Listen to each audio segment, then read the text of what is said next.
falar hoje aí sobre CLT e PJ. Qual a melhor escolha? Temos também o Jeff Conte com a gente aí, que já participou de um outro programa, do UI UX. Fala galera, beleza? Vamos entrar no debate hoje aí entre CLT e PJ, que é mais bonito que briga de foice.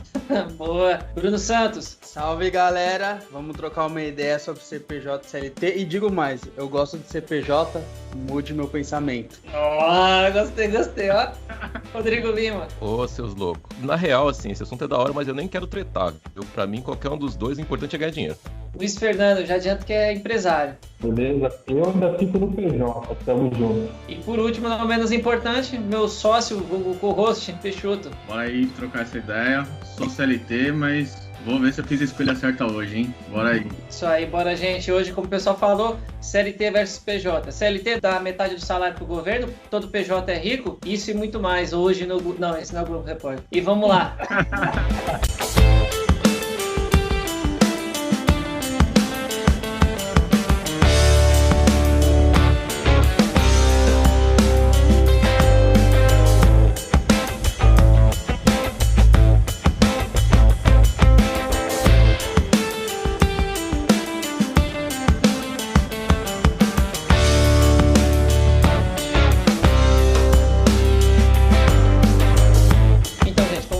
Comentou aqui, CLT versus PJ, e na maioria das pessoas o padrão brasileiro é sempre contratação, CLT, a gente nem sabe, eu acho que pelo menos eu, até trabalhar alguns anos, eu nem sabia o que era PJ, como isso funcionava. Eu só vim mesmo ter uma real noção quando eu entrei no mercado de TI mesmo. Tem vantagens, desvantagens, mas eu acho que começar pelo padrão, porque talvez mesmo quem está aqui, pode ser que tenha alguém aqui que ainda não está trabalhando, ainda vai começar no mercado de trabalho.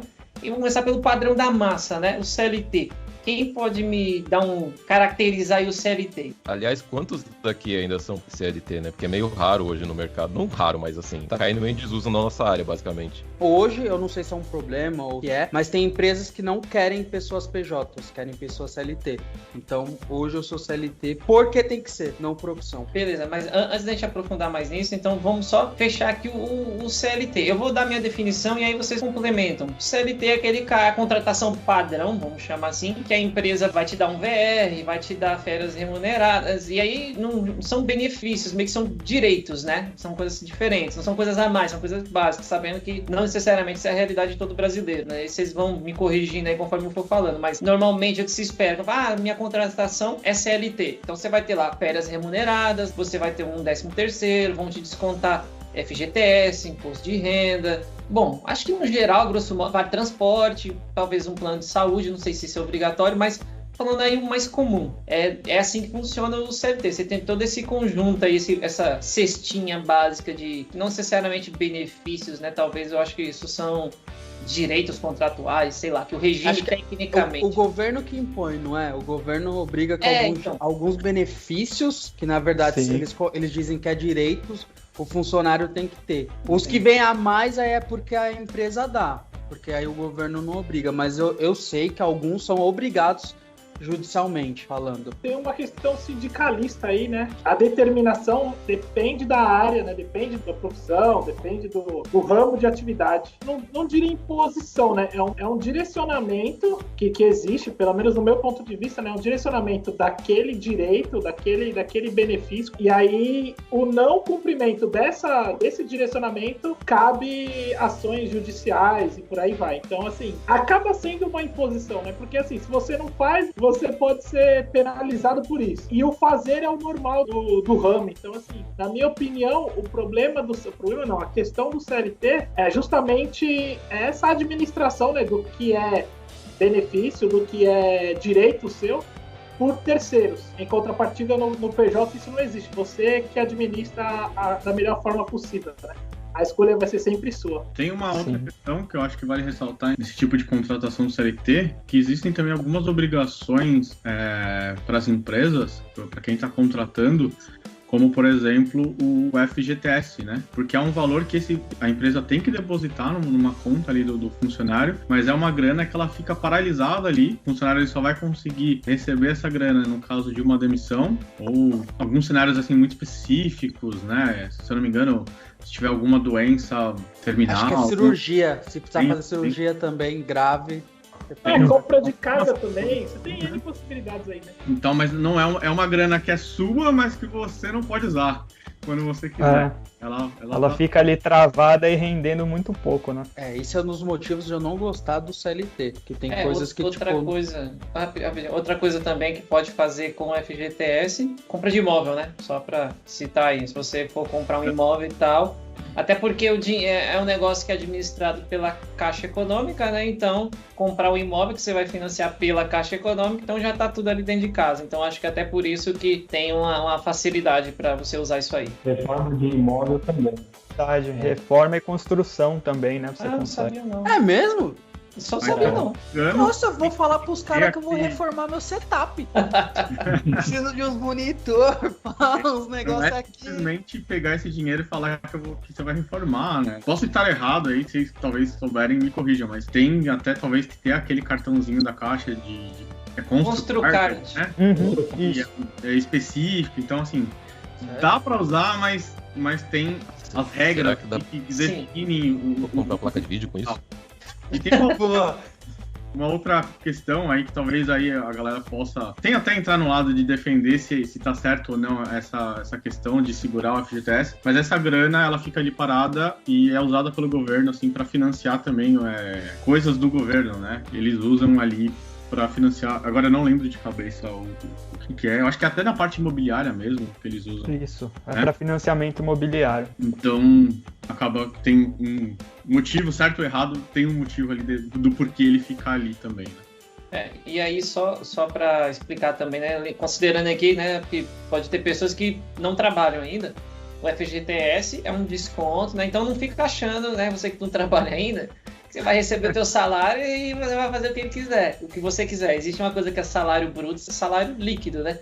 O bruto é o que está na tua carteira, o líquido é o que chega na tua conta. Então, existem os descontos aí que podem variar, mas o fundo de garantia, até enquanto vocês estão falando aí, eu pesquisei a sopa de letrinha, né? Fundo de garantia, que eu nem sabia, FGTS, que eu nem sabia o que era, eu só sabia de fundo de garantia, né? O TS eu não sabia. Então, é fundo de garantia do tempo de serviço. Então, mês a mês, você vai ser descontado de um valor, e esse valor, aí, basicamente, ele varia conforme a tua faixa salarial. Então, quanto mais você ganha, mais o governo te puxa para baixo. Quer dizer, desconta mais de você, né? Aí fica subjetivo. Tem outra questão também que o empregador ele tem que pagar, que é uma grana que tu não vai ver agora, e muito provavelmente, se você está começando a trabalhar agora, pode ser que você nem veja, que é o INSS, que é Verdade. Você ali, de repente, uma aposentadoria. Com tantas mudanças aí, corram atrás de começar a trabalhar o quanto antes para poder se aposentar um dia, talvez, ou dê seus pulos para garantir essa aposentadoria de uma outra forma. Ou então, vocês vão lá no ResenhaCast ver dicas de investimento. Dicas de investimentos, moleque. Mas isso é um dos motivos também que eu não sei de quem tá começando a trabalhar agora, né? Nunca vai aposentar. Isso é uma das coisas também que eu não sou muito fã do CLT. Eu acho que o governo fazendo isso, não tô dizendo que tá errado, tá? Mas eu acho que o governo fazendo isso, ele meio que dá aquela sensação de tranquilidade pro funcionário. Estabilidade. O funcionário não deveria ter. Não, tranquilidade, não é estabilidade. Não, mas eu quero dizer assim, estabilidade. Mas é uma das coisas que você dá de estabilidade, você fala no sentido de... que eu acho que talvez pai e mãe te ensinam, não, que uma das coisas que você vai ter é que você vai garantir a tua aposentadoria. Então, por isso que é bom você ter um emprego estável, entendeu? Tudo caminha para isso. Mas, rapidinho, última coisa só falar, que o INSS, eu tô pegando aqui a sopa de letrinhas, que eu também não sabia, é o Instituto Nacional do Seguro Social, que é justamente para sua aposentadoria, teoricamente. Então, que é justamente isso, porque eu acho que dá uma sensação de estabilidade que talvez no futuro possa não existir. Não tô dizendo que seja culpa do governo ou não, mas é algo que, tipo, as pessoas pensam, eu vou me aposentar por causa daquele valor. Se não tivesse aquele valor, talvez as pessoas correriam muito atrás de se aposentar através de investimentos ou outros meios do que com a aposentadoria, entendeu? Eu acho que é, tipo, muito perigoso isso do tipo, irei me aposentar porque eu tô trabalhando, CLT, tá garantido. Não tá garantido, tá ligado? É confiar muito no governo. E por que não tá garantido? Vamos entrar nessa discussão um pouquinho? Porque é uma pirâmide, ponto. Cada vez tem mais gente recebendo, né, aposentadoria do que pagando ali o desconto do INSS. Com a inflação também, cada vez menos essa grana faz sentido, né? A grana que a gente recebe hoje, que quem vai receber, né? É pouco significativa hoje perto do quanto você ganha quando trabalha, principalmente à medida que seu salário vai subindo, né? Só aí, até pra complementar, eu acho que o exemplo do Jeff aí foi bem legal, né? É uma pirâmide. Então, pra quem talvez não tá ainda muito ligado no que é isso, é basicamente a gente que é jovem, que tá trabalhando aqui, que é CLT, a gente tá pagando a aposentadoria da galera que parou, a galera de mais idade que aposentou, e a gente tá ali, né, contribuindo esse valor. E a ideia é que, quando a gente chegar nessa idade, tenha outros jovenzinhos que vão estar contribuindo para o nosso. Só que aí vem uma questão hoje em dia que, por um motivo legal, né? A expectativa de vida daqui do povo tá melhorando. Então, o pessoal tá vivendo mais. Consequentemente, a gente tem que financiar essa aposentadoria por mais tempo, né? Então, antes, quando morria mais rápido, não é uma coisa boa, mas, assim, a conta meio que se equilibrava. E hoje em dia já começa a ter problemas aí de não conseguir fechar.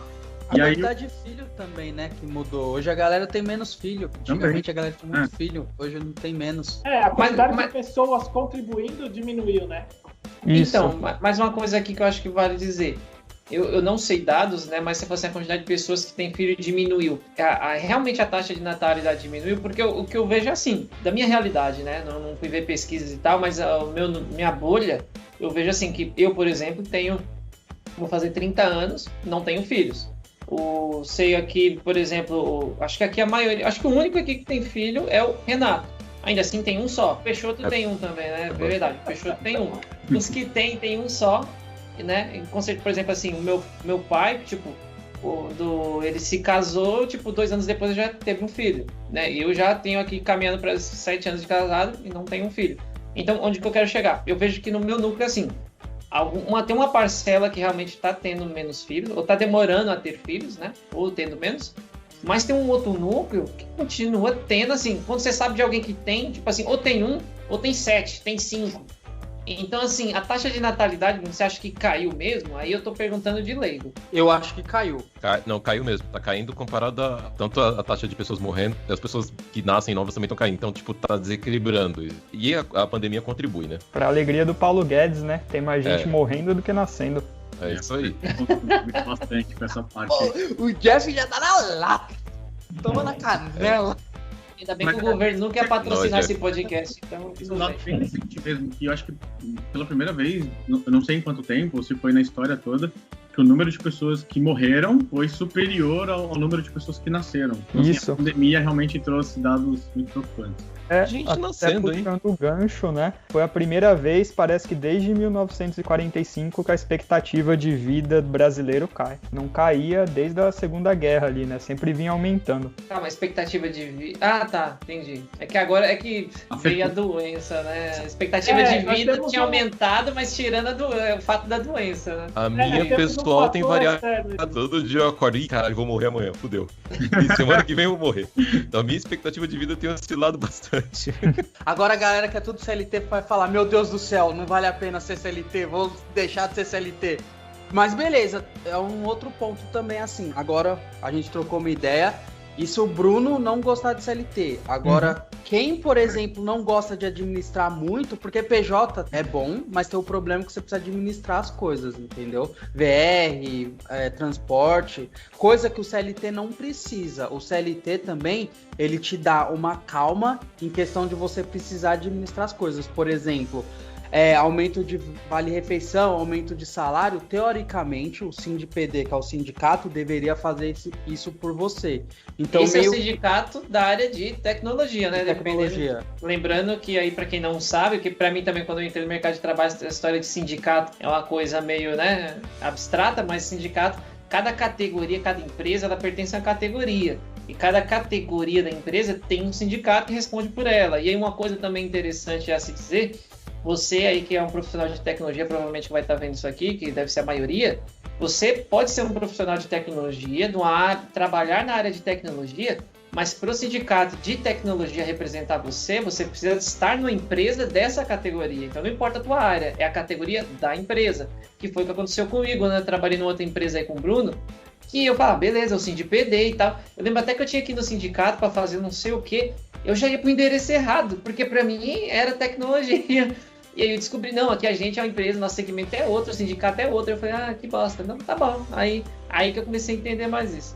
Depende do sindicato. Aconteceu até isso comigo, né? Que agora eu sou do sindicato do varejo, do comércio. Eu tive uma experiência, né? Participei de um processo seletivo e no final do processo foi passado para mim que a carga horária era 44 horas semanais, porque o sindicato deles era diferente do que eu costumava trabalhar, né? E aí eu teria que compensar, em vez de trabalhar no sábado até o meio-dia, eu teria que compensar essas horas trabalhando 50 minutos a mais, se eu não me engano, cada dia. Eu acabei optando por não ficar com essa vaga, não sei se é acostumado, acomodado, ficar aquelas 40 horas semanais, sabe? Porque no final não teve um acréscimo no salário, né? Tentei conversar com eles se era possível trabalhar apenas 8 horas, mas eles falaram que não, que era o procedimento da empresa, né? Eu não lembro agora, eles trabalhavam com um sistema de viagens, né? É até legal você falar isso, Luiz, que aconteceu comigo. Eu aceitei uma proposta, na hora que eu fui assinar o contrato que eu reparei nisso, trabalhar 8 horas, acho que 48 minutos a mais por dia. Eu cheguei a conversar com o gestor tal, antes de aceitar, e assim, quase recusei mesmo. Por causa disso. Mudou totalmente minha rotina, mas como eu tô de home office, eu não preciso bater ponto. Mas eu tenho feito essas 8 horas e 48 aí. É bem diferente para quem tá acostumado a trabalhar, tipo, 8, eventualmente um pouco mais, aumentar aí quase 1 hora por dia. E outra, né, se você botar na ponta do lápis, vai dar aí 16 horas. E você fazendo 16 horas aí de hora extra no CLT, você vai ter aí 50%, 75% de adicional em cima, né? Então, dá uma boa diferença. Se o salário for o mesmo de um outro local, 8 horas, não compensa, né? Tem que negociar bem o seu salário para compensar essas horas a mais. O que eu acho engraçado na história de vocês dois é o quanto isso é do perfil do profissional, né? Para mim, por exemplo, 8 horas e 45 minutos faz diferença nenhuma. Em toda a minha vida profissional, assim, eu nunca reparei, eu nunca me importei com essa situação, assim. Porque quando a gente fala de perfil de pessoas e profissionais, tem pessoas igual vocês estão sinalizando, pessoas que são mais críticas quanto à quantidade de trabalho, e tem pessoas que não estão preocupadas com isso e normalmente acabam passando do limite do normal, né? Faz 10, 11 horas por dia aí. Sim. É bem engraçado isso, né? Mas aí acho que tem 2 pontos de vista, né? Tem a questão que os meninos comentaram, que é a da financeiramente às vezes não vale a pena, né? E também tem o lado do, talvez alguém não tenha parado para fazer a conta na ponta do lápis, que nem realmente a maioria da gente não, que, né, vai pro CLT, não fica olhando lá o olerite de cabo a rabo, tentando entender, né? Até que o Bruno comentou de uma das vantagens é que, teoricamente não, né? Isso é feita, a gestão de todo um monte de coisa é feita por um terceiro, né? Que teoricamente seria a melhor maneira, ou a maneira que eles sabem. Porém, não é a melhor maneira para você. Cada indivíduo, né? Seria melhor, por exemplo, sei lá, não ter um valor de um benefício e acrescentar em outro, para ter, enfim, remanejar melhor esse dinheiro para onde você acha que é melhor. Que no CLT você não tem essa opção de escolha, é aquilo e ponto. Também tem a questão do qualidade de vida. Por exemplo, esse projeto que a gente está conversando aqui, né, o podcast que eu criei, só é possível porque eu consegui tempo, né? Tudo bem que graças felizmente à pandemia, que eu consegui um home office, mas é graças a tempo. Então, assim, essas horas a mais, o que eu poderia estar fazendo, que até conversei aí, fazendo outro jabá, a conversa que eu tive no ResenhaCast sobre o que me motivou. Lembrando aí, né, ResenhaCast, para quem eu não apresentei direito, é o podcast aí do Bruno e do Renato. Depois eu vou deixar o link aí para vocês verem. Uma coisa que eu citei, o que me motivou a fazer esse podcast foi que, enfim, eu consegui tempo extra.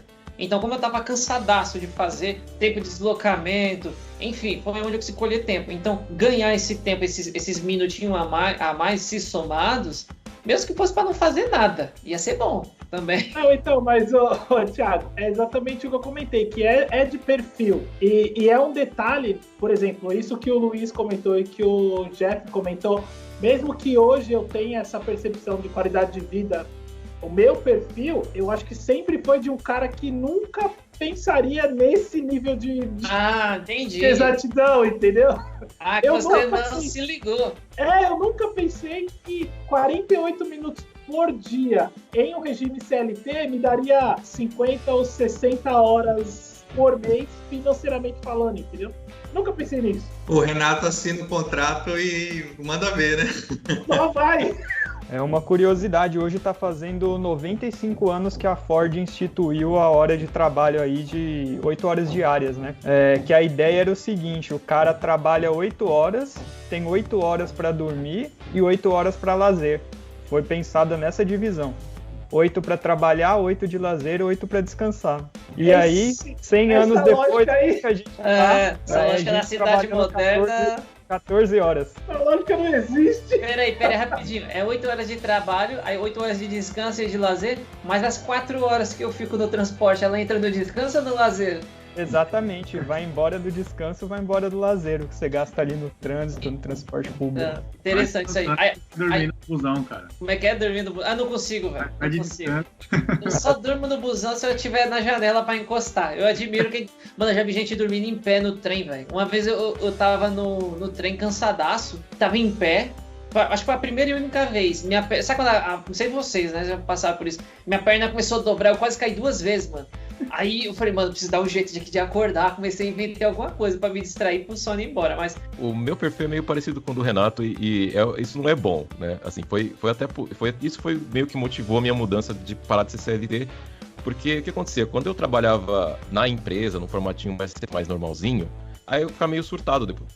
Era esse tempo, mais o tempo do trânsito, mais a ida, mais a vinda, mais da satisfação em casa, mais essa coisa toda. Foi daí meio que mudou o meu esquema de trabalho. O que eu te falo, Renato, cara, você tem que computar tudo, velho. Porque se você não tá ganhando, quem tá ganhando com isso, brother? Na boa. Você tem que computar tudo. Seu tempo de deslocamento, o tempo que você trampa, o tempo que você para pra almoçar, ou que você não consegue parar pra almoçar, isso tudo tem que ser levado em conta, cara. Hoje a gente sabe o quanto a qualidade de vida é importante, né? Passamos aí até por um momento de mudança no último ano aí, 2020, 2021. Mas o que eu comentei é no detalhe, assim, no detalhe eu nunca iria por esse detalhe de... Então, essa questão de se preocupar com a hora, acho que até quando a gente tá mais no PJ, isso talvez fique um pouco assim, mas o PJ muitas vezes vai negociar o salário dele ali por hora. Então, assim, você sabe ali, quanto mais você trabalhar, até você vai ter mais, enfim.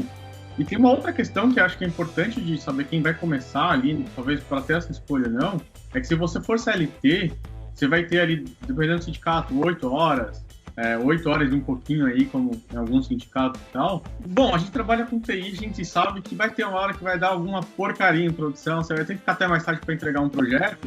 E, cara, qual que é a política daquela empresa em relação a esse tempo que você vai fazer a mais? Tem empresa que, beleza, trabalhou a mais, você vai receber um valor, né? Tem ali, também dependendo de sindicato, qual que é o valor em cima daquela... Eu trabalhei 2 horas todo dia, além do meu horário normal. Eu tenho uma porcentagem sobre esse valor ali que eu ganho. Trabalhei no final de semana, é uma outra porcentagem maior também que cobre isso. E tem empresa que, cara, assim, eu acho muito ruim, mas é legal você ter o descanso, mas você trabalhou e, tipo, depois você tira um dia de descanso ali, sabe? O famoso banco de horas, né? Talvez. Nunca gostei, cara. Isso, beleza. Mas, poxa, às vezes você trabalhou tanto, será que, né? E ter o banco de horas também, muitas vezes, dependendo da empresa, você vai conseguir tirar essa folga ou essas horas no dia que a empresa quiser que você tire. Tem empresa que você consegue negociar, né? Os caras vão te deixar em casa numa terça-feira ali, aleatória, né? Que tá todo mundo trabalhando, aí você vai ficar em casa. Uma terça-feira de chuva, né? Tem que ser o meio termo, né? Que eu acho que poderia ser quando eu quisesse, tipo, simplesmente, sei lá, por que não poderia ser quando o funcionário quisesse, literalmente? Vamos supor, está tendo a entrega de um cliente novo. E aí você precisa de tudo que você tem ali possível para garantir que o negócio vai sair. Né? Aí o funcionário chega ali, eu se fosse um chefe ali, alguma coisa, fala, pô, é o momento que eu mais preciso, aquele cara tá saindo, sendo que ele poderia sair depois. Tem que estar na mão do funcionário, porém é um combinado. Né? Fala assim, já combina de antemão qual que é o melhor período, só que também tem aquela outra coisa, né? Se também, sei lá, você vai ter 8 meses de intensidade e vai, só vou tirar daqui 1 ano, aí também não dá. Então, beleza, já que vai ter 8 meses intensos, vamos abrir uma brecha aqui, porque senão você nem lembra dessa folga, enfim, sei lá, você sai da empresa e não tirou. Então, o mundo perfeito, a utopia aqui é o meio termo, você senta e conversa e, né, bom senso, sempre eu acho que bom senso. E aquela empresa que te faz trabalhar 40 horas extras a mais no mês, aí você tem que tirar essas 30, 40 horas de folga, atrasa todos os outros projetos, aí você vai ter que fazer mais 30, 40 horas no próximo para compensar. Ó, agora, ó, acendendo a luz vermelha, cuidado com os próximos comentários, só para constar. Parei por aqui. Vocês tomam cuidado. Ô, Thiago, vou mudar a linha de raciocínio do assunto. Mesmo eu hoje sendo PJ, eu prefiro CLT, sabia? Você comentou isso comigo uma vez, compartilha isso aí. Eu sou um cara que, assim, igual que o Bruno comentou, de administrar o seu dinheiro, a sua renda, você realizar as suas escolhas, né? Você ter a liberdade de mensalmente, ou quando você desejar, você colocar determinado valor ou quantia em determinado assunto, para mim é muito bom, para mim é um caminho perfeito, para minha realidade hoje, mas eu sinto falta, sim, de algumas garantias, né? Não sei se garantias ou até mesmo algumas premissas do CLT, por comodidades, exemplo. Eu acho que é a palavra. Talvez comodidade. Por exemplo, férias, entendeu? Tipo, férias é algo que eu posso me programar para fazer. Até a gente que já trabalhou junto aqui, quase todos aqui tirando o Rafael, na empresa atual a gente tem essa liberdade de você programar, de você tirar com antecedência, você avisar. É tranquilo quanto o meu regime de contratação. Mas eu sinto falta de poder falar assim, mesmo que eu sei que nunca isso iria acontecer, mas eu sinto falta de poder falar, puta, ano que vem eu vou tirar 30 dias de férias. Sabe aqueles 30 dias assim que eu vou desligar da empresa? 30 dias é bem raro. É bem raro mesmo no CLT. É impossível quase na nossa área. Hoje em dia é. Mas eu sinto falta disso, sabe? De ter mesmo que eu tenha consciência de que eu tenho esse direito, não é um direito, né? Mas que eu tenho essa escolha. Claro que eu tenho que me programar para isso, porque o meu regime hoje não me dá essa garantia. Mas eu sinto falta de poder ter isso, sabe? De 30 dias, vou me desligar e passar o tempo que for. Por exemplo, eu tô como PJ desde 2009. São o quê? 12 anos como PJ. Nesses 12 anos, eu tive aí algumas experiências de 6 meses, 7 meses como CLT, mas eu não completei para tirar férias, sabe? Então, assim, hoje, 30 dias é um sonho de consumo, meu. Fala assim, vou para Cancún, vou pro México. Não dá, entendeu? Então, e aí, além das férias, além dessa comodidade, tirar um pouco o peso da administração dos benefícios, quanto eu gasto com almoço, quanto eu gasto com refeição, quanto eu gasto com alimentação, e terceirizar isso hoje, na minha realidade, era algo que eu gostaria, sabe? Então eu tenho essa preferência por CLT hoje, mesmo tendo a noção, e está muito claro que o PJ é o melhor caminho.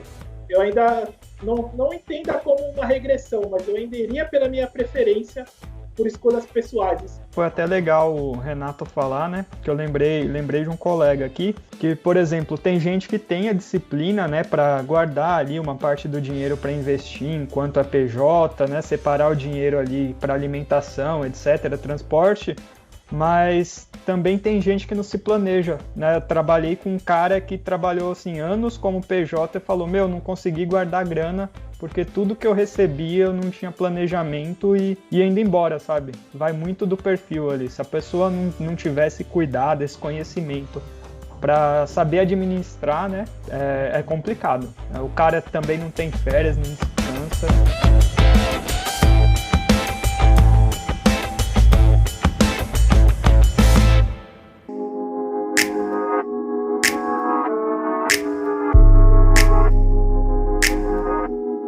O perfil CLT, eu acredito que ele é bom inicialmente quando o profissional está entrando na área, que ele ainda não tem experiência em administrar o próprio dinheiro dele. É claro que essa é uma conversa ampla, né? Ele poderia ter esse conhecimento vindo dos próprios pais, né? Mas muitas vezes não é a realidade de muitos brasileiros hoje, né? A gente não tem essa cultura, né? Esse ensinamento nas escolas de administração do dinheiro. E o CLT, eu acredito que ele é muito bom para você começar. né? Para ele vai te ajudar no dia que você sair da empresa por algum motivo, você tem um dinheiro para você se manter, ele vai administrar para você os seus benefícios. Então, para começar, para quem está entrando aí no mercado de trabalho, é uma boa opção. E com o tempo, né, que já vai ser o próximo tema, que seria o PJ, né?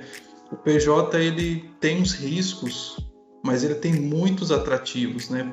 Eu vou dar um exemplo pessoal meu, assim, da parte financeira. Eu sou uma pessoa que eu não uso muito, por exemplo, convênio. Eu só uso convênio se eu sou CLT e a empresa está me dando convênio. Eu não pago convênio por fora. Então é um dinheiro que estaria sendo descontado, né, digamos assim, embutido ali como benefício, mas que eu não uso. Então, eu consigo ter esse retorno para mim de antemão, né? E um outro benefício, que agora voltando para a área da gente de tecnologia, eu curto muito pegar projetos novos, né? Então, chega um tempo eu enjoo do projeto. Então, eu tenho um perfil que eu gostaria muito mais de ser freelancer. Às vezes, para o CLT, isso queima. Você ficar 6 meses numa empresa, 6 meses na outra, isso vai registrando na sua carteira, queima.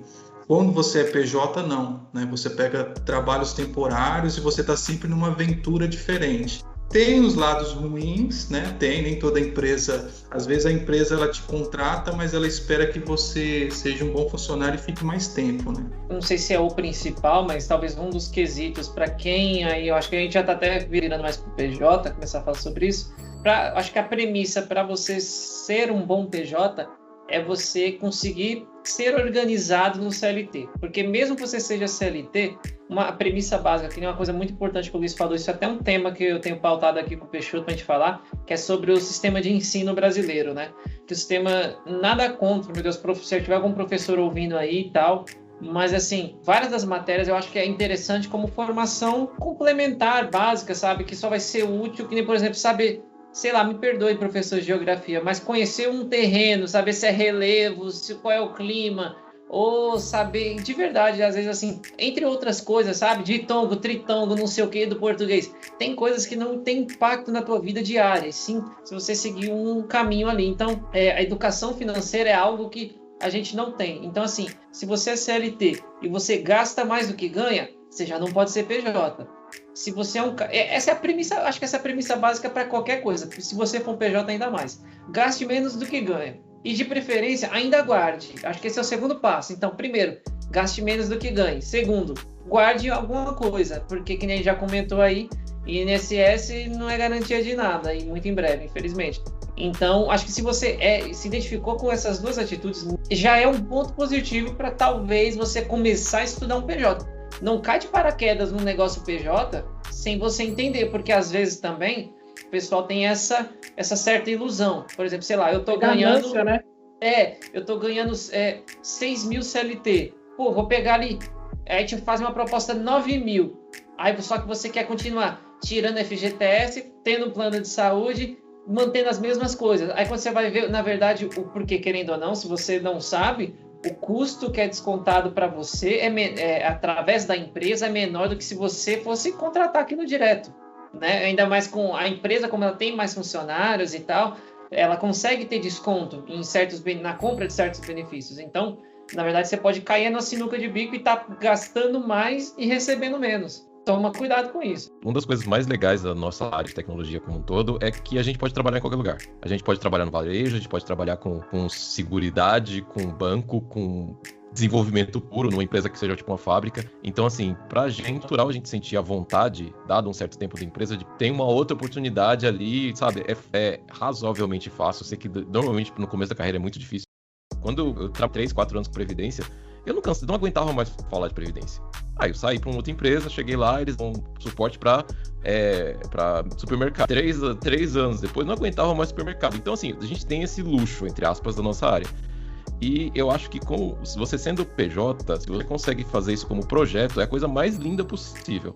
Porque assim, você tem um início e um fim, você sabe até onde você vai com aquilo, terminou, você entrega, você não fala mais daquele assunto, tchau, beleza. Galera, dá suporte aí, sabe? Tipo, entregou. Tá certo que o negócio funciona? Alguém vai dar suporte, alguém vai tocar em diante, porque é um negócio da empresa ser um negócio, né? Assim, isso é o mais lindo, é o que eu mais gosto de fazer na nossa área, é por isso que eu comecei a ser PJ, mas é meio raro de conseguir. Mas, enfim, é uma das coisas que, tipo, meio que pega meio um gancho muito do que o Luiz falou ali.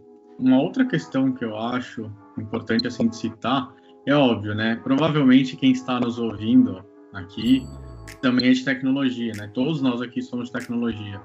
Mas essa discussão, às vezes, ela entra em alguns grupos, aí ela entra numa coisa que, tipo, nem todo mundo, todas as áreas têm as chances, as oportunidades que a gente vê em tech, né? Uma pessoa que tem um trabalho numa outra área, talvez ela não vai ter as mesmas oportunidades. A gente tem que ver, é difícil começar, igual o Rodrigo falou, mas depois de um tempo, se você, né, vai conseguindo estudar e crescendo e trabalhando, a nossa área, hoje a gente pode falar que a gente tem um privilégio de estar numa área que está numa crescente muito grande, né? Quantas pessoas de outras áreas podem dizer que tem esse privilégio, assim, salarial, né, comparar? Eu vou dar um case aqui que eu lembrei agora, assim, nem lembrava dessa história.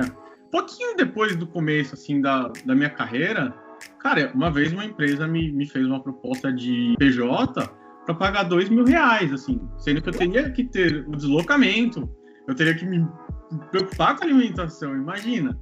Tá, os R$2.000 viriam direto para minha conta e para fazer o que eu quiser, mas eu tenho que ir para a empresa. O que vai fazer? Se eu for, na época nem tinha carro, mas vamos supor, gasolina é cara, vou pagar óleo, vou gastar uma grana enorme. Então, assim, também não adianta, o PJ vai ser sempre bom. Tem que talvez fazer essa conta, né? Quanto que eu tenho hoje, de repente, numa proposta CLT, quanto que eu vou ter numa... Eu já vi até outras pessoas falando de propostas, até de outras áreas, que receberam proposta PJ nessa faixa.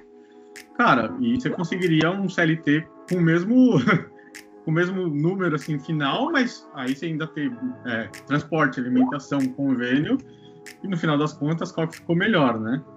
O início, né, Rafael, como você disse, o início já é difícil pra galera de outras áreas, mas mesmo pra gente é difícil mesmo. Acho que, tipo, eu imagino que os meus 3, 4 primeiros trabalhos eu nem escolhi muito, sabe? Era muito, preciso de um trabalho, assim. Eu acho que a galera que tá começando, eu não sei hoje mais como é a galera que tá começando, mas eu imagino que também ainda não seja fácil, sabe? Trabalhar no Brasil é um negócio complicado, né? Principalmente nos primeiros trabalhos que você pega numa área de... Até você ter um pouquinho de reputação pra você poder chegar numa empresa e você, sabe, discutir de fato, entrar em termos de contrato, beleza, eu quero CLT, eu quero CPJ, eu quero que meu salário seja isso, eu quero que seja aquilo, ou exigir alguma coisa, ou negociar alguma coisa, é muito difícil pra quem tá começando. Então, normalmente, eu acho que pra quem tá começando, de fato, o CLT é o caminho mais fácil. O cara vai pegar um estágio, alguma coisa assim. O melhor é o seguinte, no começo de carreira na área de TI, a gente é normalmente mal remunerado, né? A gente ganha pouco, depois que termina a faculdade, que a gente pode falar assim, olha, agora eu estou começando a melhorar de patamar. E aí aconteceu o que o Thiago disse. Eu estava com um salário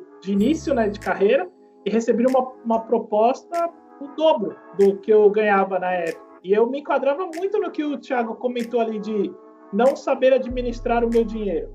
Quando eu recebi o dobro, na hora os olhos fizeram assim, tô rico. É agora que eu estourei. E aí, é claro, né? Eu não tinha maturidade, eu não tinha noção, não tive uma educação financeira igual todos vocês comentaram. E aí, quando o dinheiro começou a entrar, eu vi que as coisas não eram tão simples quanto parecia. Eu vi que é mais difícil, né? O negócio é mais treta. Você tem que ter controle total do quanto você ganha, do quanto você gasta, e isso num nível, assim, de detalhe, assim. Tem uma figura que a gente normalmente não conhece quando a gente fala em CLT, né? Tem um cara que aparece quando a gente vira PJ que a gente não fala. Este cara, ele não existe enquanto você é CLT. Quando você vira PJ, você tem que lidar com esse cara aí, com essa existência dessa criatura. E aí, como é que Contador? Fica? O contador. O contador, exatamente. São preocupações adicionais que aparecem, assim. Não é só, beleza, vou começar, né? Mas hoje em dia, Lima, hoje em dia tá mais pulverizado aí essa atividade aí. Antigamente, quando eu comecei, há 10 anos atrás, o contador era aquela senhora ou aquele senhor que tinha um escritóriozinho bonitinho. Lá no centro. Tudo zoado. Tem empresas que, como se fosse um escritório gigante, assim, aqui é tudo online. Contabilizei, você tem contador com preço mais barato, não é igual era antigamente, né? Aquele senhor ou aquela senhora que ficava ali fazendo as suas notas fiscais todo mês. Hoje é diferente, hoje tá mais tranquilo. O meu ainda continua esse escritorinho lá no centro, que o elevador é daqueles que é uma grade, sabe? Cara, faz aquele barulho de metal. O botão é mecânico. O botão é mecânico, você aperta, você ouve ele fazendo clac. Tem uma pessoa pra operar o elevador, saca? Isso é preguiça de mudar de... tem uma sensorista. O prédio parece aquele hotel eu acho que a gente pode... lá do filme. E um pouco também depende do jeito que você... Se você é um PJ tipo subcontratado, se você é um PJ que você mesmo gerencia suas próprias coisas, acho que isso varia. Eu acho que a gente pode tentar, Thiago, meio que delimitar quais são, né? Você tá, tipo, mas você tá lá dentro da empresa, ou você é um PJ que tá fazendo projeto mesmo fechado, ou você é um PJ tipo freela, saca? Vamos falar um pouco então desses PJ. Então, virando agora oficialmente a página, virando mais pro lado do PJ, né? Aí eu vou dar minha definição aqui de leigo, do cara que nunca foi, vocês me ajudam. Mas, a grosso modo, PJ é o cara que abriu uma empresa, que pelo menos, aí eu acho que é normalmente a transição mais comum, né? Porque fala PJ, né? Pessoa jurídica. Ele abriu um CNPJ, abriu uma pessoa jurídica, só que ele, normalmente, né? Ele é o único funcionário. Ele é o dono, né? Não é funcionário, ele é o dono ali. E ele, ao invés de ser um contratado da empresa como funcionário, ele passa a ser um prestador de serviços. Acho que essa é a coisa mais básica. E aí tem o que o Rodrigo comentou ali, da gente ter esses tipos, né, de PJ, né, que é o freelancer e por aí vai. Vamos comentar um pouquinho desses tipos aí, começando talvez pelo mais simples. Eu só para não perder a piada, né? É o tal do cara que coloca no LinkedIn ou tipo, a empresa é só ele, tá ligado? CEO. CEO de mimi. Dessas coisas assim. Mesmo. Não gerencia ninguém, não tem ninguém lá, mas sou CEO porque tem um CNPJ. Ai. Qual é o sistema mais simples aí de regime de PJ aí? Eu acho que o mais que comum do Renatão, né, Renato? Não, porque o meu é direto, né? A minha contratação é direta. É uma contratação real de prestação de serviço. O mais comum, hoje em dia, na nossa área, pelo menos é quando você tem uma consultoria, né? Quando você presta o serviço para a consultoria, e a consultoria é que tem o contrato com a empresa que está contratando esse serviço. É como se fosse uma quarteirização aí.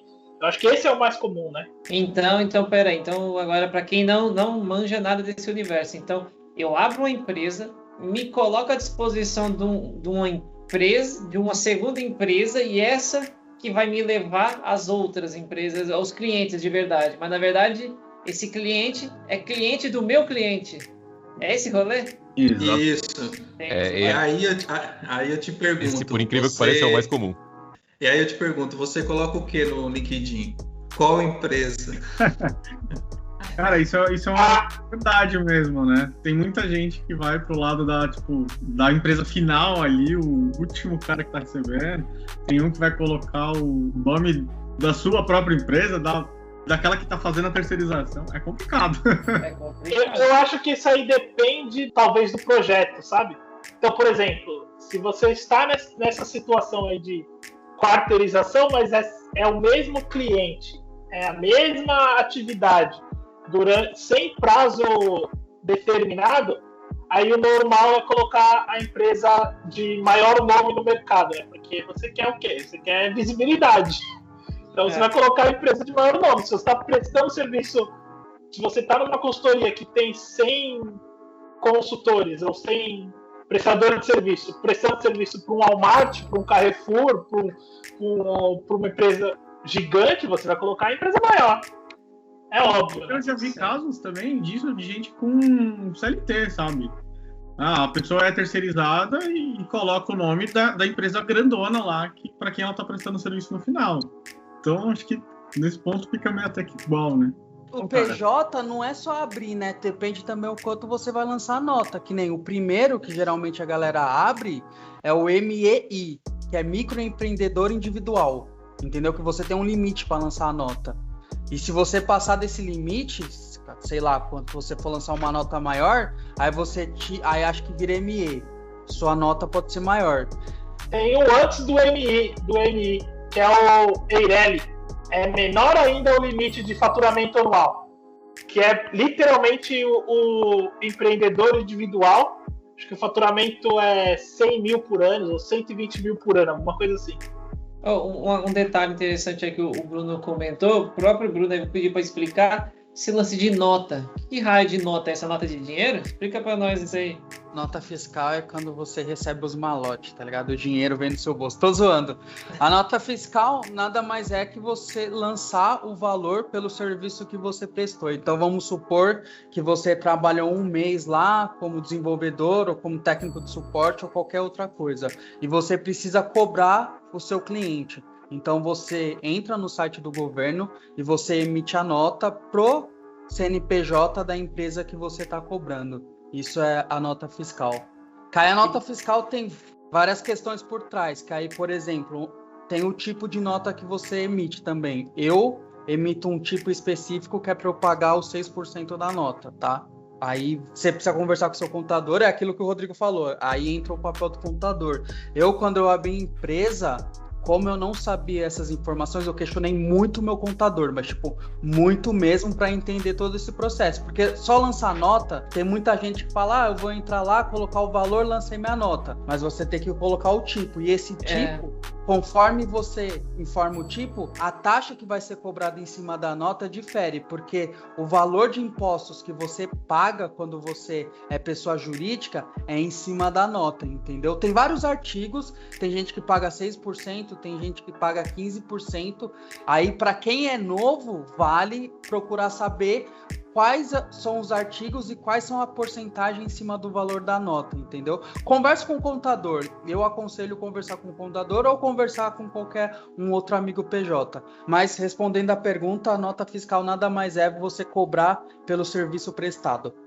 Tá, e só um detalhe antes de eu passar a palavra, que é para quem aí, a gente falou, né, das pessoas que às vezes vê um salário maior como PJ e acha que vai necessariamente ganhar mais.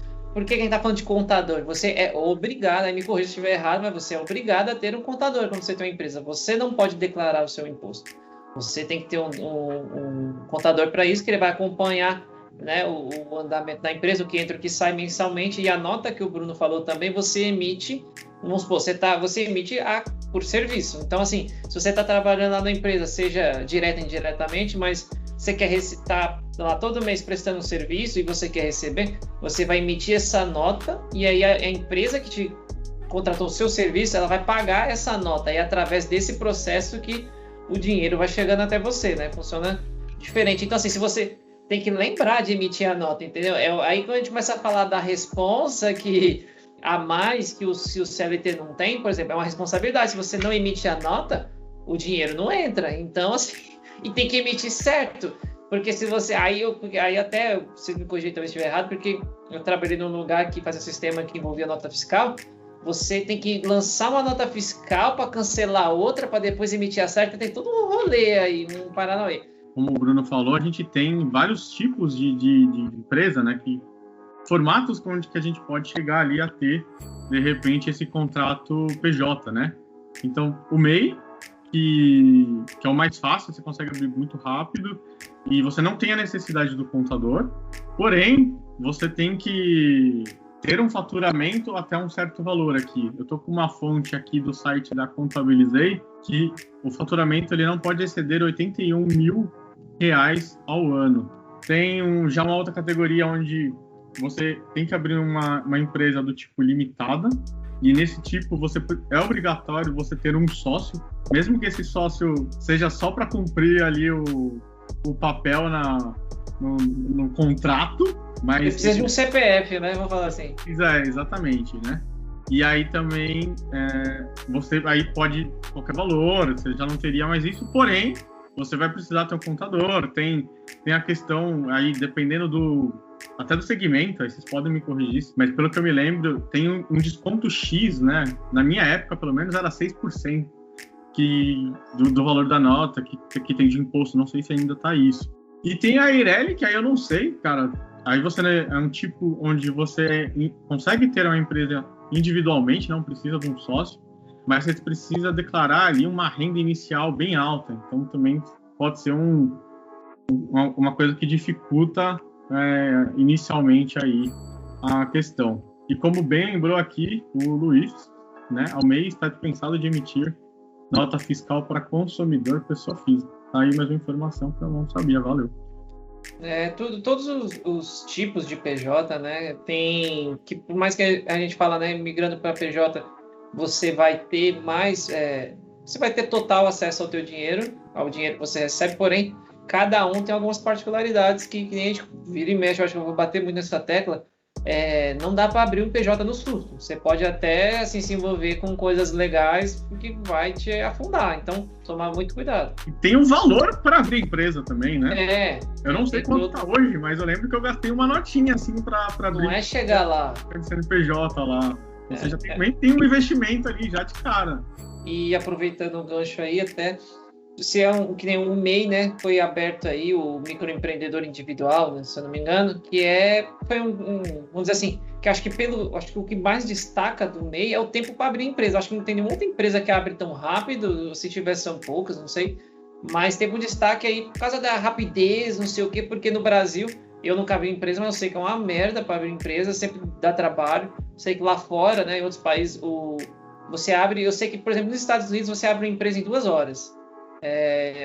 Sim, mas assim, o MEI, né, cheio de, como a gente falou, limitações, cláusulas lá, assim, uma empresa com mais flexibilidade, mais opções, você abre rapidamente, né? E aí uma questão aqui importante eu comecei como CLT, né, como desenvolvedor, e será que era uma boa ideia, aí eu já vou pegar a opinião de vocês, já vou dar a minha, se um dev, né, ou alguém da área de tech, começar, primeira oportunidade, ele está começando o mercado de trabalho, começar como MEI. Cara, na minha opinião, acho que assim, vai muito do contexto. Se, por exemplo, sei lá, eu vou colocar, na minha opinião, o cenário porque a gente falou aí das limitações, né, que o cara só pode não sei quantos mil anual, né, lá fora se fala muito, em outros países, né, o valor anual, não o valor mensal. Aí você vê lá, tipo assim, o cara, 90 mil anual. Cara, quando você divide mensal, você vai ver que às vezes não é tanto.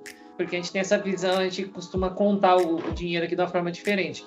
Mas, assim, na minha opinião, o MEI vale a pena como primeira oportunidade. Se é a única oportunidade que ele tem, acho que vale. Agora, é meio difícil dizer por causa da maturidade, que nem eu falei. Para mim, o mais difícil, não só o MEI, né? Eu vou cair naquele ponto do PJ como qualquer outro. Se é a tua primeira oportunidade, já assumir uma empresa, alguma coisa, eu acho complicado, a menos que você se sinta preparado para isso e tudo mais, né?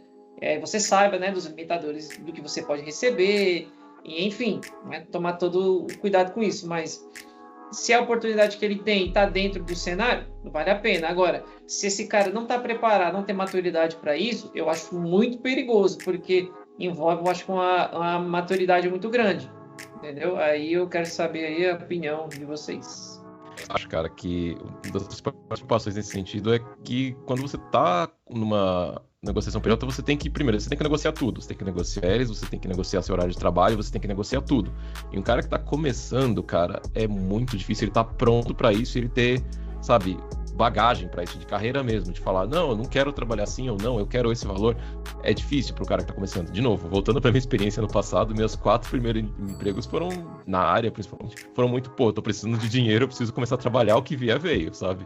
A gente escolhe ali entre um e outro, mas é difícil.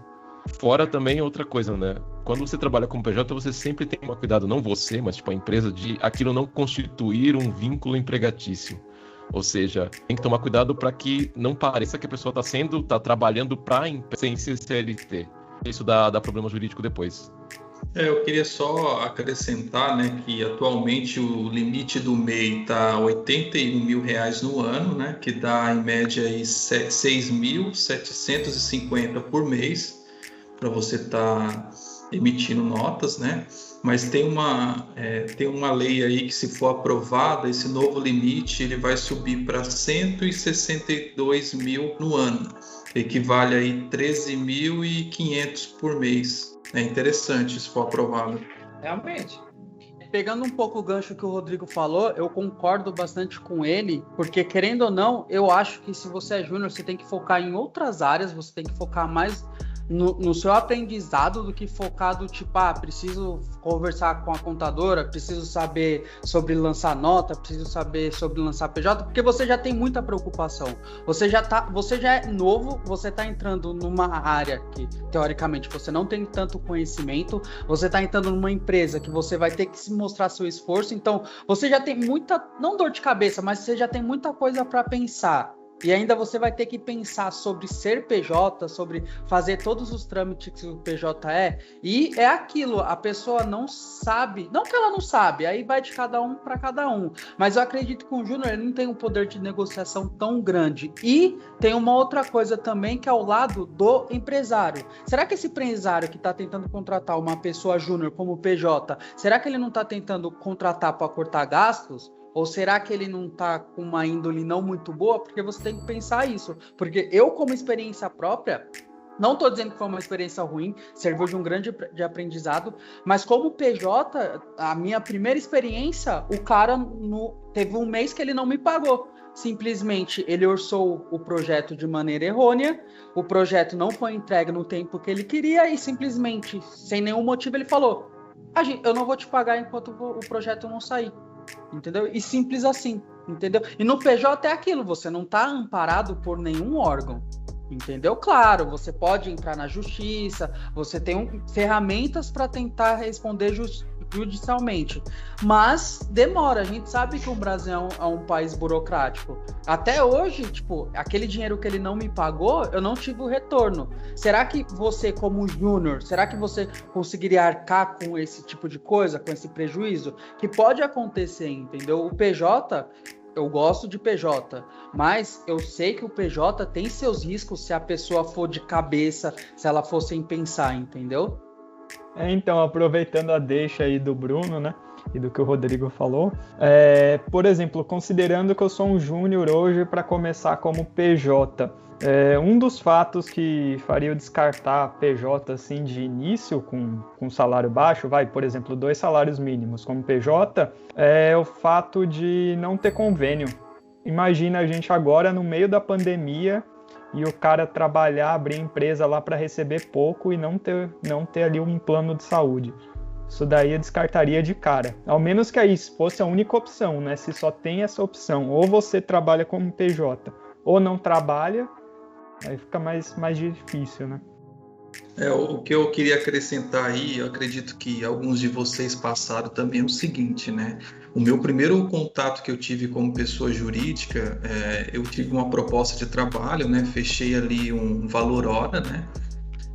Mas eu não tinha empresa aberta, né? Então, a própria empresa que estava me contratando, ela falou: olha, a gente tem um contador aqui, a gente tem parcerias, né, com contadores também.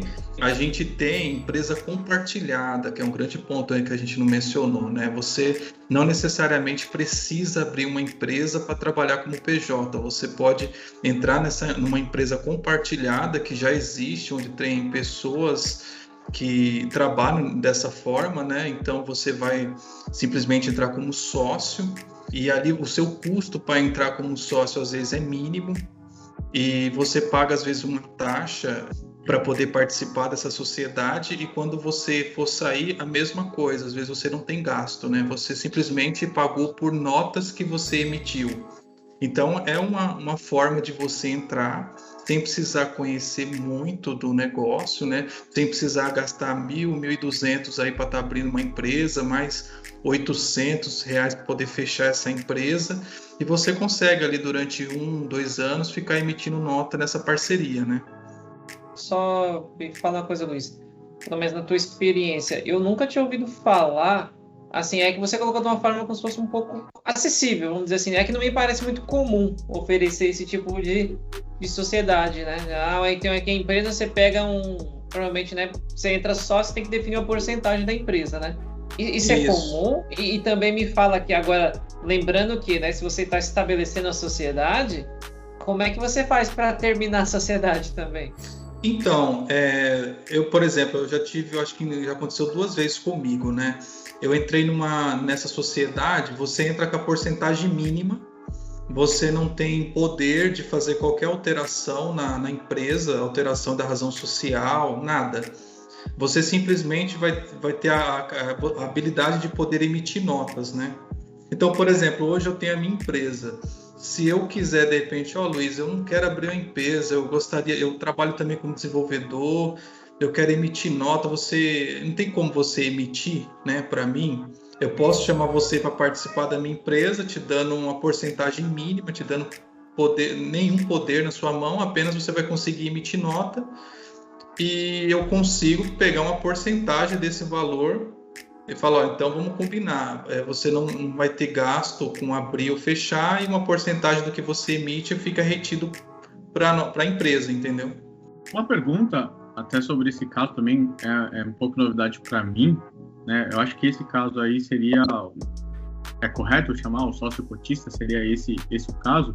E minha segunda pergunta, que eu acho que é até mais importante, você está entrando como sócio numa empresa, né? Por mais que você não tenha poder de decisão e tal, mas existe alguma implicação jurídica? Por exemplo, essa empresa para a qual você se vinculou fez alguma cagada, está envolvida em alguma fraude, em, sei lá, corrupção aí com o governo, você pode entrar como responsável também e ter que responder isso? Ou essa responsabilidade aí não entra nesse caso? Você sabe me dizer isso? Pela carinha do Luiz e do Renato, eu acho que sim, hein? Então, né, assim, primeiro que você vai ter que ler o contrato que você vai participar e ver qual é as cláusulas que diz lá, né? Esse contrato é igual aqueles termos de software que a gente instala? Não, é um contrato que você tem que ler, sim. E faz tempo, tá, pessoal? Mas eu não me engano, esse contrato vem com a assinatura de todos os que fazem parte da sociedade, né? Então, por exemplo, vamos supor aqui que eu e mais uns 3 aqui fazem parte dessa empresa e o Thiago quer entrar, por exemplo. Então, os 3 vão ter que ir lá assinar esse contrato, enviar para o Thiago olhar e também assinar, entendeu? Então, todos têm ciência que o Thiago está entrando na empresa, né? Só que assim, eu não conheço muito, tá? Então eu sou, digamos, um usuário ali também desse processo todo, né? Você só assinou os papéis, é isso. Isso, e me contaram a historinha. Se semana que vem a gente vê o Luiz sendo algemado, a gente já sabe o porquê, galerinha. Não, mas é sério, foi isso, a primeira experiência que eu tive com o PJ foi dessa forma. E tem mais ou menos uns 7 anos atrás. Assim, foi tranquilo, tanto para entrar quanto para sair, né? E também foi uma indicação da empresa que eu entrei, né? Eu não escutei aí alguém falando e fui lá e entrei numa empresa que eu trabalhei durante 5 anos, foi lá, me explicou como que funcionava a parceria, né? Mas eles falaram assim, você pode abrir a sua empresa e usar o CNPJ. Inclusive, ela me recomendou, ela falou, olha, eu quero te contratar como PJ, mas eu quero que você já começa logo. Só que se você não tem CNPJ, eu vou ter que esperar você abrir, isso pode demorar 1 mês, 2 meses, e eu não posso te pagar enquanto você não tiver um CNPJ. Mas se você entrar nessa empresa compartilhada, no mês seguinte você já está recebendo, e você pode sair o momento que você quiser, e foi dessa forma que eu entrei nesse mundo, entendeu? As empresas fazem isso para facilitar.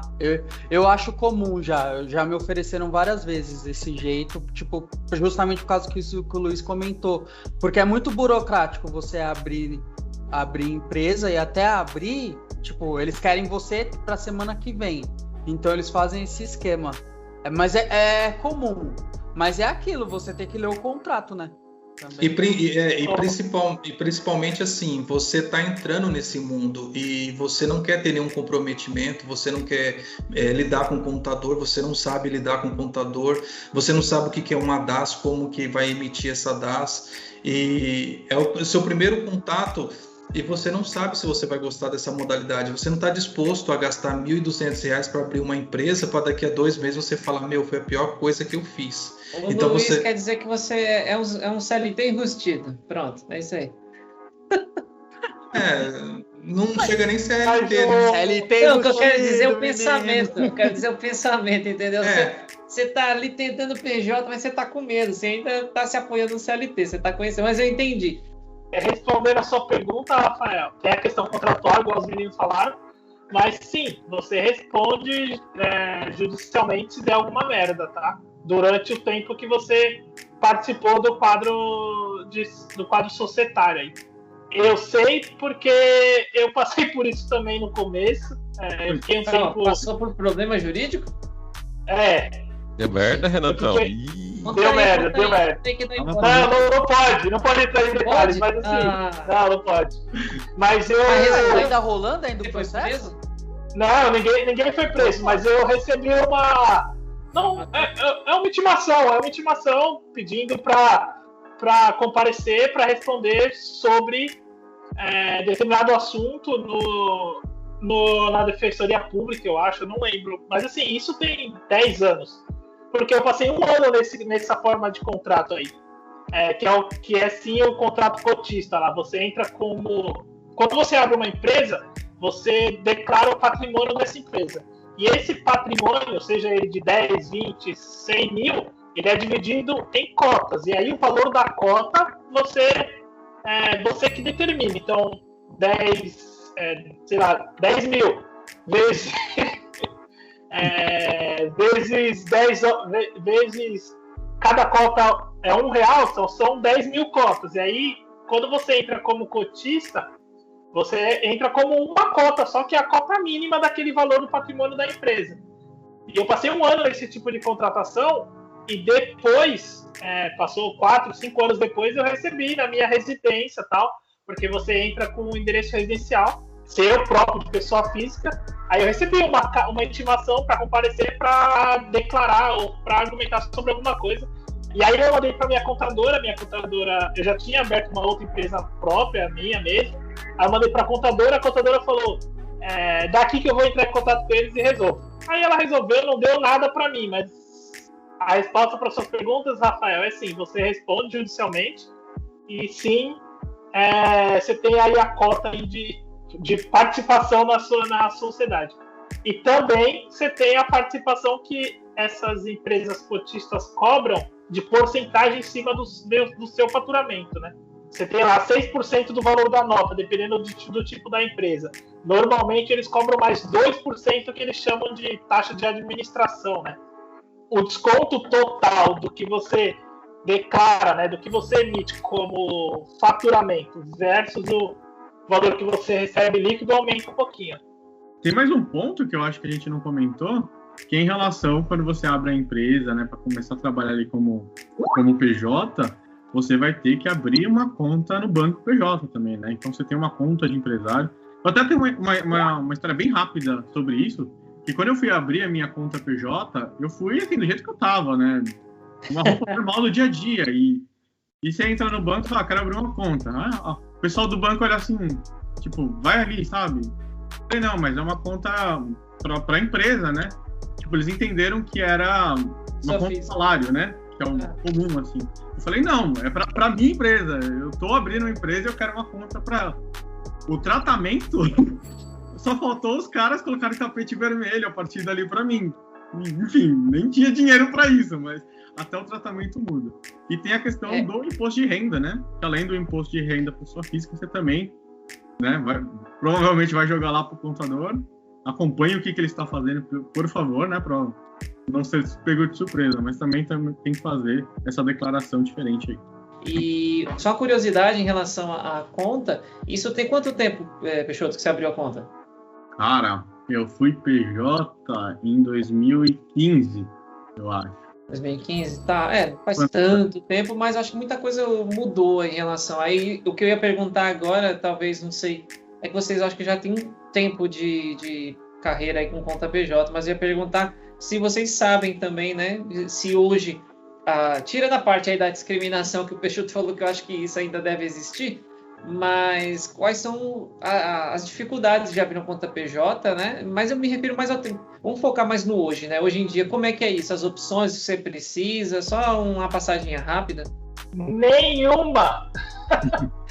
Respondido. Banco digital hoje, Thiago. Você faz tranquilo. Não, banco digital. Até que resolveram. Faz tranquilo.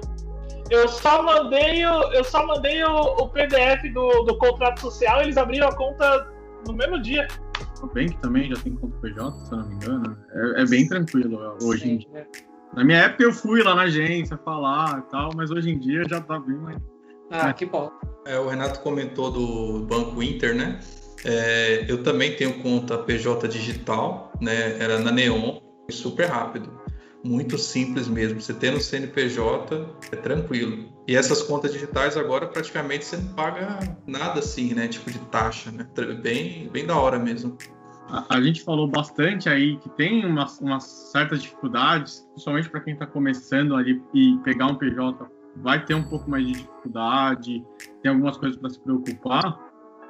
Até um ponto, acho que o Luiz falou aí, da questão de você se organizar e tal, é uma coisa interessante, né? E eu acho que nenhuma pessoa, ela é a mesma durante toda a vida.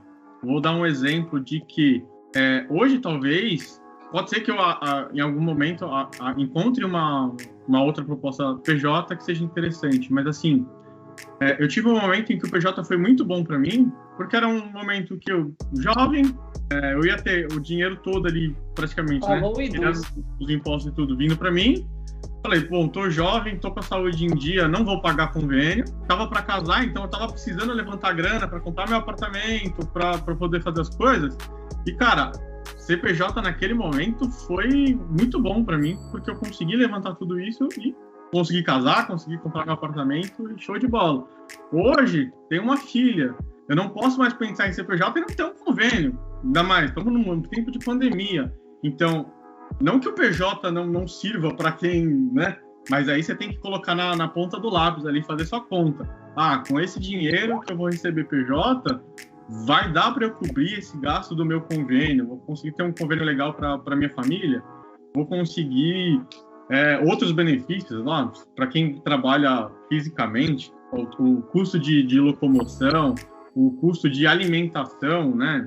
Então você tem que colocar isso. Então pode ter fases em que é interessante você ser PJ, mais despreocupado, assim como eu fui um dia.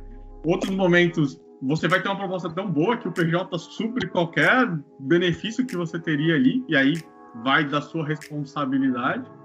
Ou, às vezes, a segurança que você tem ali, o resguardo de algumas coisas do CLT pode ser interessante. Não existe, o PJ é o melhor ou o CLT é o melhor. Depende do seu perfil, do seu momento, do que você está buscando ali na sua vida em cada fase.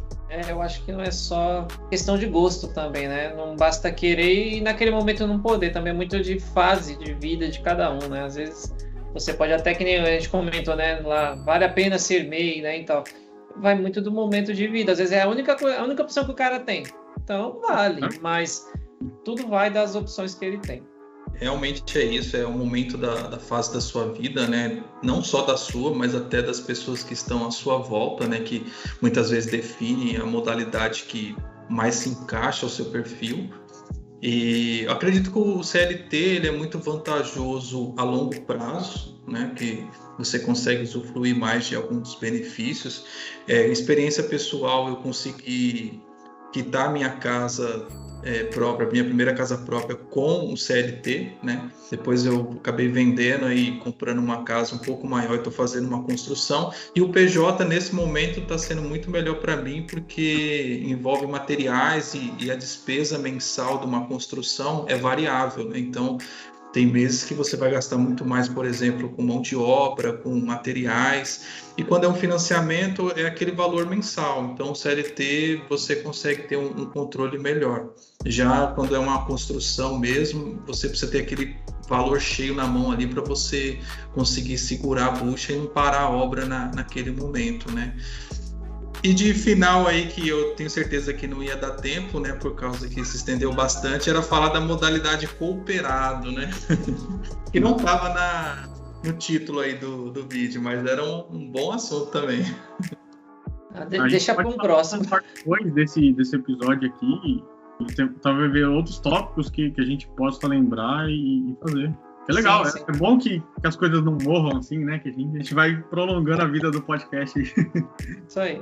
Que a gente falou, né, o Luiz reforçou que depende do momento de vida. Acho que não tem certo ou errado ali do que é melhor entre CLT ou PJ. Vai depender do perfil da pessoa, de como que tá ali as coisas ao redor dela. Não tem como dar uma receita ali pronta, né, do que se encaixa melhor para os outros. Em geral, é a sua situação no momento, é o que você gosta, o que você quer. Não existe bala de prata, como dizem sempre, né? Eu acho que o importante é só conhecer, assim. Mesmo se você não vai trampar com PJ, se você não vai trampar com CT, saber o que acontece nos dois sentidos, para estar pronto para um dia se precisar fazer uma decisão. Mas, em geral, por exemplo, no meu caso, minha carreira foi muito seguindo a onda, saca? E o importante mesmo é saber estar preparado para isso aí. Primeiramente, eu queria agradecer o Thiago, o Rafael aí pelo convite. Foi foda participar desse podcast.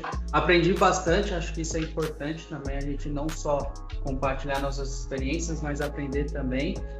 Pra galera, eu espero que todo mundo tenha sanado suas dúvidas. Se não sanou, pode mandar mensagem no LinkedIn, Instagram, YouTube. Espero que o Bruno responde. O link aí nas descrições que eu respondo. Eu sou um cara prestativo, certo? Não, tô brincando. Eu sei que é difícil, porque quando eu entrei, tanto como CLT, porque também você virar CLT também não é fácil. Você precisa ler o Lerite, você precisa ver um monte de coisa. Entrar em PJ também não é fácil. Então, sempre ter alguém para dar uma dica, para dar aqueles conselhos, é legal, é bacana. Então, se vocês precisarem, tamo aí. E, novamente, agradeço a oportunidade aí. Eu vou ser polêmico aqui, ó. Vou terminar resumindo que PJ é o momento de você ganhar mais dinheiro e CLT é o momento de você ter mais estabilidade na sua vida pessoal e profissional. Então, resumindo é isso. Se você quer estabilidade e tranquilidade, vá para o CLT. E se você quer dinheiro bruto para você administrar, você vai para o PJ. E é isso. Segue a vida. Obrigado aí, Thiago. Obrigado aí, Rafael. Tamo junto. E é nóis. Eu acho que não foi tão polêmico, não. Acho que eu concordo. Em geral, acho que é isso aí. Você concorda? É mais ou menos isso aí, cara. Se você for ver, é muito mais intenso ali. Porque você fica... mano, não puxar outra discussão aqui, não, pelo amor de Deus. É isso aí. Concorda, fica pro próximo. Mais alguma consideração? Acho que todo mundo falou.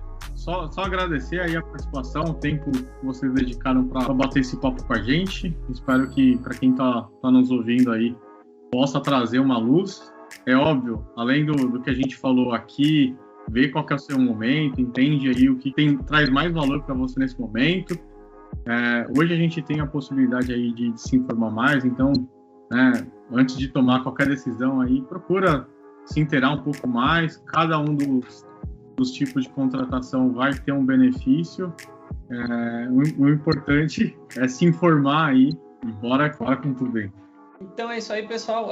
Acredito que a gente falou, apesar de a gente ter falado aí mais de 2 horas, isso é só o começo. Tem muita coisa, muito detalhe ainda para se falar, do PJ, do CLT. Uma coisa que a gente bateu muito na tecla é muito sobre momento. Não é só querer entrar em determinado regime, determinada contratação que simplesmente vai ser possível, né? Vai muito do contexto de vida ali de cada um. Não deixe de assinar aí o podcast. Nesse encerramento já estou pensando em outras coisas para a gente conversar.